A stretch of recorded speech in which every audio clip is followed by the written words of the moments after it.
Hello all. Cast iron వాడడం చాలా కష్టం. సీజనింగ్ చాలా డిఫికల్ట్ అని అనుకుని చాలామంది కొనుక్కోరు.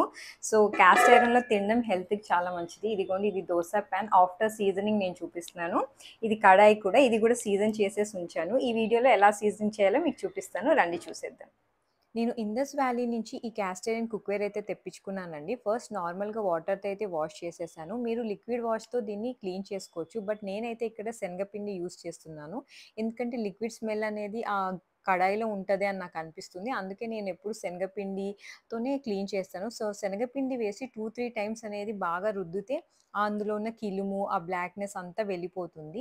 సో, అదంతా అయిన తర్వాత వాష్ చేసుకొని పక్కనుంచాను. సో, దోస పెనంని కూడా సేమ్ ఇదే అనమాట. శనగపిండి వేసి 2, 3 టైమ్స్ వాష్ చేసేసి పక్కనుంచుకున్నాక స్టవ్ మీద ఈ ప్యాన్‌ని ఇంకా ఆ కడాయిని వేడి చేస్తున్నాను. వాటర్ అంతా ఆవిరయిన తర్వాత దోస పెనంని నాన్ స్టిక్కీ చేయడానికి ఆయిలేసి ఉల్లిపాయలన్నీ బ్లాక్ అయ్యేంత వరకు ఫ్రై చేస్తాను.